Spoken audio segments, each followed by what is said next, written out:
ଯମୁନା ପୋଷୀରେ ପ୍ରସ୍ତାବିତ steel plant acre ପିଛା 20 କୋଟି ଟଙ୍କା କ୍ଷତିପୂରଣ ଦାବି। କେନ୍ଦୁଝର ଜିଲ୍ଲା ପାଟନା ବ୍ଲକରେ ପ୍ରସ୍ତାବିତ मेगा स्टील प्लांट स्थापन को नहीं प्रशासनिक प्रक्रिया जोर धरी। यह परिप्रेक्षी जमुना पशी पंचायत कार्यालय पटपड़िया 12तम ग्रामसभा शांति श्रृंखला सह अनुष्ठित होइछे। ग्रामसभा जमी अधिग्रहण क्षतिपूरण थईथान एवं पुनर्वास समेत विभिन्न स्थानीय प्रसंग उपरे आलोचना होता। चिन्हट जमी बाबद 1 एकर पिछा 20 कोटी टंका क्षतिपूरण देवाक ग्रामवासी माने प्रशासन निकट में दृढ़ दाबी रखिछन्ति।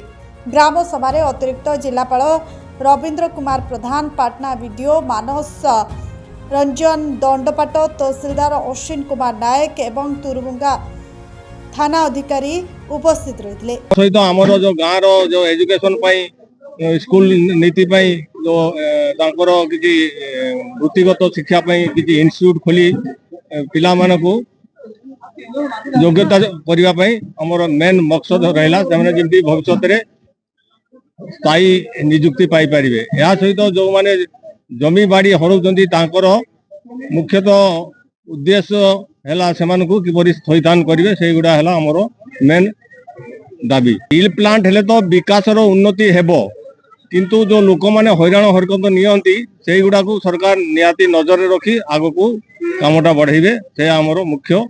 एमिति तो 33टा दाबी करिसंती, ता भितरे भी मु आ 3टा दाबी करथिली। जो आमर गवर्नमेंट जगह जो माने घर करचंती तांकु दया करी पट्टा जमी हिसाब रे किछि कागज पत्र प्रदान करंतु। आ द्वितीय जो कंपनी हला मन तो वायु प्रदूषण हबो निहाती, तो सेठी आमे रहिबु केमती?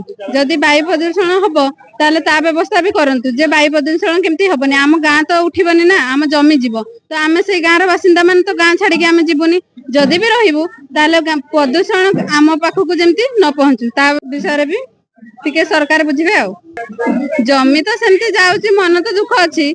आउ जेहेतु आसुची पुष्क जीएसडब्ल्यू पुष्क, तो आमे भाबुचु जमी हो किछिटा जीवो आमे मानुचु, किंतु जदि आम घर पाठ पढ़िबा पिला अनुसार जदि किछि चाकरी देबे घर घर का किछि नहले भी जने दि जन को चाकरी देले भी आमे से राजी अच्छु, किंतु आम शर्त रे जदि सरकार चाहिए ताले आमे जमी छाड़िबु नहले छाड़िबु नहीं। आमर ग्राम सभा आमर जमुना पशी ग्रामवासी वृंद 33 दफा दाबी पत्र सरकार को दिगला। से दाबी पत्र प्रथमे आमर जमीर मूल्य एकर प्रति 20 कोटी टंका धार्य करा जीवा पई सार को दाबी पत्र दियाला। आउ एमती विभिन्न प्रकार दाबी पत्र मौलिक समस्या आउ रास्ता घाट स्कूल पिला मानकर पाठ पढ़ा सुविधा सब सुविधा पई आमे दाबी पत्र देइछु सार को।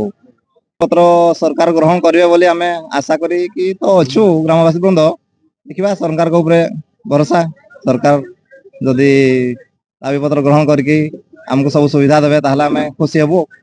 ए हमरो दाबी पत्र सब पूर्ण जदि सरकार करिवे ताहले आमे स्टील प्लांट जेएसडब्ल्यू पस्को को स्वागत करबा पई रेडी, नहले आमे करबा पई देबुनी सर।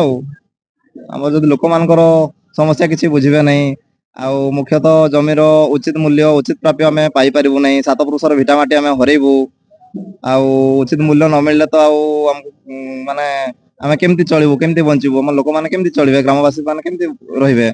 ए सब समस्या समाधान कले आम सरकार को स्वागत करिबु, जेएसडब्ल्यू पस्को को स्वागत करिया पई। आउ आपण माने जानिसंती आमे माने समस्त 11 गोटी ग्रामर हमर जो जाउछि जमी अधिग्रहण प्रक्रिया 11 गोटी ग्रामर जमीर अधिग्रहण पई जो ग्राम सभा सरी थिला।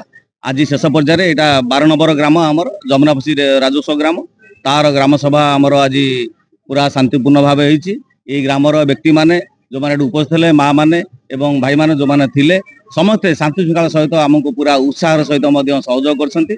आपण मध्य देखुथिबे अन्य ग्रामर पाखापाखि ग्रामर मध्य लोक माने मध्य आछंती याको उत्साह करिया पई किबळी भाबरे शांतिपूर्ण भाबे राज्य सरकार जो चिंता व्यक्त करिसंती एठी गोटे मेगा स्टील प्लांट हबो राज्य सरकार। तेणु से उपलक्षे ए ग्रामवासी माने निश्चय कहले तुम तथापि सेमानकर जहा मतामत सेमाने साब्यस्त आज करिसंती। 7 जन गोटी लोक तांकर रखिसंती एवं सेमानकर जहा लिखित आकार मध्ये सेमान आपन देइसंती, हम मानकु देइसंती। आपण जानुथिबे सेमान 20 कोटी एकर कहउतले जने भाई आसी कहउतले 20 कोटी दियंतु पर्जा हला हमर आपरे।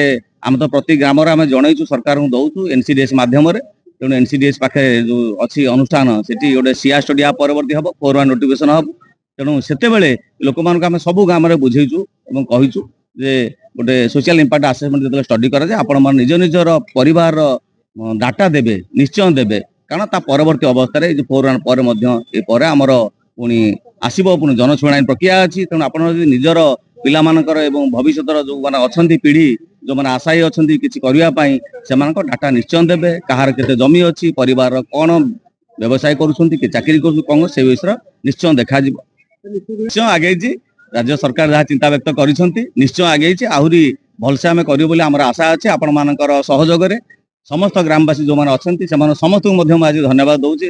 ସ୍ପେଶିଆଲି ଯମୁନାପୋଷୀର ସରପଞ୍ଚ ମହୋଦୟ, ସେମନାର ମ୍ୟାଡାମ ଯୋଉ ସରପଞ୍ଚ ଅଛନ୍ତି, ସେଠି 8 ଗୋଟି ଗାଁ, ଏଠି 4 ଗୋଟି ଗାଁ, ସେମାନଙ୍କୁ ମଧ୍ୟ ଯୋଉମାନେ ତଳ ସ୍ତରରେ କାମ କରି ଆମକୁ ଉତ୍ସାହ କରୁଛନ୍ତି ଏବଂ ଆମ ସହିତ ଜଡିତ ଅଛନ୍ତି, ମିଶିକି ଅଛନ୍ତି, ସେମାନେ ସମସ୍ତଙ୍କୁ ମୁଁ ଜିଲ୍ଲା ପ୍ରଶାସନ ତରଫରୁ ସାଧୁବାଦ ଜଣାଉଛି ଏବଂ ଧନ୍ୟବାଦ ଜଣାଉଛି। କେନ୍ଦୁଝରରୁ ଦଶରଥ ବାରିକଙ୍କ ରିପୋର୍ଟ, JVR ଓଡ଼ିଶା।